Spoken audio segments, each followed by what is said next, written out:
12,460 शिक्षक भर्ती से संबंधित समस्त साथियों का स्वागत है आपके अपने YouTube channel MK Teaching Point में। साथियों, सर्कुलर व काउंसलिंग विज्ञप्ति के बाद गतिरोध क्यों है? सेकंड काउंसलिंग मौके को लेकर के संशय क्यों है? 0+51 वेटिंग, 20 जनपद अपडेट क्या है? अनंतिम चयन सूची प्रकाशन और उसको लेकर के स्थिति क्या है? अंतिम पदों तक चयन के आदेश को लेकर के क्या स्थिति है? सब कुछ स्पष्ट करेंगे। वीडियो को बिना स्किप किए हुए अंत तक देखें। साथियों, बात करें यहाँ पर सर्कुलर व काउंसलिंग विज्ञप्ति को लेकर के गतिरोध क्यों बना हुआ है। साथियों, सभी को पता 18 तारीख को स्पष्ट रूप से आप सभी लोगों के लिए सर्कुलर जारी किया गया। सर्कुलर में स्पष्ट रूप से साथियों बात करें तो काउंसलिंग के लिए एक ही डेट मेंशन की गई, जिसके बाद स्पष्ट रूप से कहीं ना कहीं गतिरोध उत्पन्न हुआ। और आज सभी साथियों को अवगत करा दें, फिर से जो काउंसलिंग का विज्ञप्ति यानी विस्तृत विज्ञप्ति आई है, उसमें स्पष्ट रूप से ये देखने को मिल रहा है कि जो है कहीं ना कहीं सेकेंड काउंसलिंग की स्थितियाँ नहीं स्पष्ट हो रही हैं, जिसके कारण स्थितियाँ कहीं ना कहीं आप सभी के संशय और गतिरोध की बनी हुई हैं। बात करें सेकेंड काउंसलिंग में मौके को लेकर के, इसमें जो है कई सारे साथी आस लगाए बैठे हैं, जिसमें 0+51 के वेटिंग, 20 जनपद के साथी भी इसी से संबंधित हैं। और उनको अब जो है स्थिति इसलिए स्पष्ट नहीं हो पा रही है कि जो है सेकंड काउंसलिंग होगी या नहीं होगी, और होगी तो क्या ओपन टू ऑल होगी। ये सारे जो है सवाल उनके मन में उठ रहे हैं। इसी की चीज़ को देखते हुए अगर साथियों बात करें तो ये स्थितियां बन रही। हालांकि साथियों, जो काउंसलिंग की विस्तृत विज्ञप्ति जारी की गई है उसमें स्पष्ट किया गया है कि केवल जो चयनित शिक्षक है उनको मौका नहीं दिया जाएगा और सभी को मौका दिया जा सकता है। ऐसी कहीं ना कहीं स्थिति स्पष्ट हो रही अगर आप सर्कुलर को देखेंगे और काउंसलिंग विज्ञप्ति के मूल सार को देखेंगे। लेकिन साथियों, फिर भी संशय की स्थिति बनी हुई है। अभ्यर्थियों के मन में जिज्ञासाएं हैं, क्योंकि सभी को पता है स्पष्ट रूप से जो आपका शेड्यूल है उसके बारे में स्थिति स्पष्ट कर दी गई है। और 29-30 तारीख में जो है चीज़ें संपन्न होने के बाद ये स्थितियां बन रही, क्या इसके बाद स्थितियां स्पष्ट होंगी। और साथियों, इसी परिप्रेक्ष्य में आप सभी साथी देख सकते हैं, इसी गतिरोध के बीच मल्टीपल यानी कई जिलों में आवेदन करने वाले अभ्यर्थियों के माध्यम से केस किया गया हाईकोर्ट में, और उसका आप सभी लोगों ने स्पष्ट रूप से जो है आदेश देखा, जहां पर स्पष्ट किया गया है कि अभी कोई चयन सूची प्रिपेयर होकर तैयार नहीं थी, इसलिए मल्टीपल वालों को जो है प्रथम काउंसलिंग में प्रतिभाग का मौका मिलने की पूर्ण संभावना दिख रही है।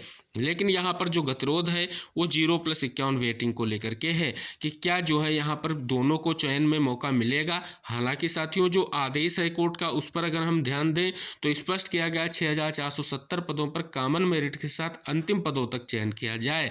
लेकिन साथियों, अगर अंतिम पदों तक चयन की बात आएगी तो स्पष्ट रूप से सेकेंड काउंसलिंग जो है मुख्य रूप से सामने निकल कर आएगी। अब स्थिति यही होनी चाहिए। मौखिक रूप से तो विभागीय स्तर से यही स्पष्ट हो रहा है कि आपकी सेकेंड काउंसलिंग जरूर कराई जाएगी, क्योंकि अभ्यर्थियों की संख्या इसलिए कम होती जा रही है क्योंकि उसके बाद 2 शिक्षक भर्तियां हुई हैं, जिनमें कुछ अभ्यर्थी चले गए होंगे जो स्पष्ट रूप से चयन सूची में सम्मिलित थे। और स्पष्ट किया जा रहा है कि वेटिंग वालों को मौका मिलने की पूर्ण संभावना है। लेकिन साथियों, अभी स्पष्ट रूप से इसके लिए कोई भी ऑथेंटिक रूप से कोई आदेशित या कोई भी चीज़ स्पष्ट नहीं हो पा रही है, क्योंकि विभाग इसको लेकर के लिखित रूप से कोई भी चीज़ मेंशन नहीं कर रहा है। आधार की अगर हम बात करें तो स्पष्ट रूप से साथियों, जो आपका मूल विज्ञापन है उसमें भी सेकेंड काउंसलिंग मेंशन की गई है 2016 में, और जो आपका स्पष्ट रूप से प्रथम काउंसलिंग जब स्टार्ट हुई थी 2017 में, तब के जो है स्पष्ट रूप से शासन आदेश में सेकेंड काउंसलिंग मेंशन की गई है। तो अगर उस चीज को हम इंगित कराएं तो हमें सेकेंड काउंसलिंग की स्थितियां दिख रही हैं। और बहुत सारे अभ्यर्थियों के मन में संशय की स्थितियां इसलिए बन रही हैं कि जो अभ्यर्थियों का चयन रोका गया था वो शून्य जनपद के थे और स्पष्ट रूप से वो प्रथम काउंसलिंग में ही प्रतिभाग किए थे। तो कहीं ना कहीं स्पष्ट हो जाता है क्या उन्हीं अभ्यर्थियों को मौका मिलेगा। ये सारे संशय जो हैं बने हुए हैं। लेकिन साथियों, बात करें यहाँ पर वेटिंग के साथ जितने भी 20 जनपद के साथी हैं वो धैर्य बना करके रखें, और अगर आप स्पष्टता चाहते हैं तो विभाग से संपर्क जरूर करें कि आखिर जो सेकंड काउंसलिंग के लिए स्थिति बताई गई है वो किस प्रकार से होगी, और जो 20 जनपद के अभ्यर्थी हैं उनको कैसे मौका मिलेगा और वेटिंग को कैसे मौका मिलेगा, ये स्थिति स्पष्ट हो सके। हालांकि साथियों, अंतिम चयन सूची जो है प्रिपेयर होकर के आज रेडी होने वाली है, और कल आप सभी के जो डिस्ट्रिक्ट वाइज जो 51 जनपद हैं उनके एनआईसी पोर्टल पर मिलेगी। जैसा कि काउंसलिंग की विज्ञप्ति के विस्तृत सार में सभी जो है डिस्ट्रिक्ट की आपकी एनआईसी पोर्टल का जो है स्पष्ट रूप से वेबसाइट दे दी गई है, वहाँ से आप सभी साथी विजिट कर सकते हैं। लेकिन साथियों इसी चीज़ को अगर हम बात करें तो जो मूल विज्ञप्ति है और काउंसलिंग विज्ञप्ति है उसमें थोड़ा अंतर यही दिख रहा है कि सेकंड काउंसलिंग की स्थितियाँ स्पष्ट नहीं हो पा रही हैं, और इसमें यही संशय है कि जो बैटिंग के साथी वो सोच रहे हैं ऐसा ना हो कि पूर्व की भांति की स्थितियों को देखते हुए चयन सूची को ही बहाल कर दिया जाए और उतने ही अभ्यर्थियों को लेकर के स्थिति स्पष्ट कर दी जाए। हालांकि साथियों ऐसा नहीं होगा, आदेश है हाईकोर्ट का, उसका अनुपालन किया जाएगा और अंतिम पदों तक चयन करना ही पड़ेगा विभाग को, क्योंकि उसको जो है कहीं ना कहीं इस आदेश का स्पष्ट रूप से हवाला देना पड़ेगा। और साथियों बात करें इतने अभ्यर्थी अभी जो है चयन सूची से नहीं निकल कर आएंगे कि 6470 पद आपके फुलफिल हो सके, उसमें कुछ पद ऐसे भी होंगे जो आपको स्पष्ट हो सकेंगे। साथियों बात करें जो कल आपका विस्तृत काउंसलिंग विज्ञप्ति जारी की गई है उस परिप्रेक्ष्य में आपको जो है क्या निकलकर सामने आ रहा है समाचार पत्रों के माध्यम से, उस पर बात करेंगे। साथियों बात करें समाचार पत्रों में स्पष्ट किया गया है कि चयनित अभ्यर्थियों को मिलेगा 30 दिसंबर को नियुक्ति पत्र। बेसिक शिक्षा परिषद के संचालित विद्यालयों में 12460 शिक्षक भर्ती के अंतर्गत सहायक अध्यापक के बचे 6470 पदों पर कोर्ट के आदेश के बाद नियुक्ति का रास्ता साफ हो गया है। सचिव बेसिक शिक्षा परिषद प्रताप सिंह बघेल ने सभी जिलों के बीएसए को पत्र लिखकर चयनितों के अभिलेखों की जाँच करने के बाद 30 दिसंबर को नियुक्ति पत्र वितरित करने का आदेश दिया है। अंतिम सूची में शामिल अभ्यर्थियों की लिस्ट तैयार कर उसे 27 दिसंबर तक एनआईसी के पोर्टल पर अपलोड करने का निर्देश दिया गया है और इसके बाद 29 दिसंबर को अंतिम सूची में शामिल अभ्यर्थियों के शैक्षणिक व प्रशैक्षणिक अभिलेखों की जांच की जाएगी। काउंसलिंग के दौरान अभ्यर्थी को अपने साथ पंजीकरण आवेदन पत्र की प्रति, शुल्क जमा करने का साक्ष्य, शैक्षणिक प्रशिक्षण अभिलेखों की 2 सेट स्वयं प्रमाणित छाया प्रति, 4 पासपोर्ट साइज फोटो के साथ प्रतिभाग करना होगा।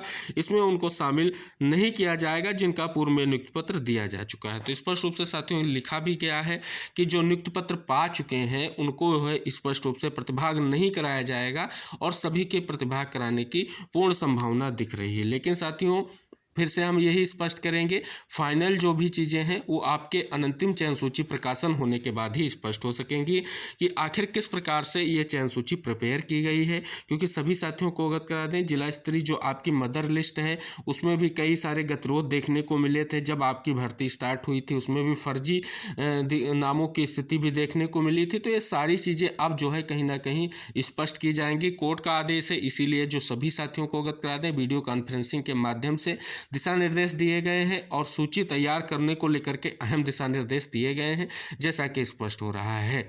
अब बीएसए के माध्यम से इस चीज़ को लेकर के सभी को पता है, जिला स्तर पर एक चयन समिति है, चयन समिति के माध्यम से सारी चीज़ें स्पष्ट होंगी और आप सभी को ये सारी स्थितियां स्पष्ट हो सकेंगी। तो साथियों आज से सभी को पता है छुट्टियां खत्म हो चुकी हैं, सारे ऑफिस ओपन हो चुके हैं, बीएसए कार्यालय भी ओपन हो चुके हैं और आपका बेसिक विभाग भी ओपन हो चुका है। तो साथियों बात करें आप सचिव से अपनी स्थिति को स्पष्ट कर सकते हैं, लेकिन कहीं ना कहीं वर्तमान में धरने की बिल्कुल सख्त जरूरत नहीं है। आप अपनी बात को ले जाकर के आप मिल सकते हैं, बात को स्पष्ट कर सकते हैं कि किस प्रकार से स्थिति स्पष्ट हो। क्योंकि साथियों अब जो है प्रक्रिया आगे बढ़ रही है और किसी भी तरीके से अब जो है स्थिति स्पष्ट होगी और आप सभी लोगों के लिए कल स्पष्ट हो जाएगा आखिर किस प्रकार की क्या स्थितियां रहती हैं। तो वैसे तो सभी साथियों से मेरा निवेदन है कि धैर्य बनाए रखें, एनआईसी पोर्टल पर आप अपनी सूची जरूर देख लें। हो सकता है क्या पता इसमें जो है स्पष्ट रूप से नियुक्ति पत्र पाए अभ्यर्थियों के अलावा सभी अभ्यर्थियों का नाम यहाँ पर स्पष्ट रूप से मेंशन हो जो जिले वाइज थे, तो कहीं ना कहीं उनको सभी को स्पष्ट होगा जिन्होंने स्पष्ट रूप से जिले का आवेदन किया था। तो सभी साथी जरूर समझें और निवेदन रहेगा इस साथियों से कि आप सभी साथी धैर्य बनाए रखें। जो भी चीज़ें हैं कहीं ना कहीं उन पर जो है स्पष्ट रूप से आप विभागीय स्तर से जानकारी ले सकते हैं। आप स्पष्ट रूप से अपने जिला कार्यालय यानी बीएसए कार्यालय से इस चीज़ की जानकारी ले सकते हैं कि आखिर सेकेंड काउंसलिंग या अन्य चीज़ों की स्थितियाँ क्या हैं, तो वो स्पष्ट हो जाएगा।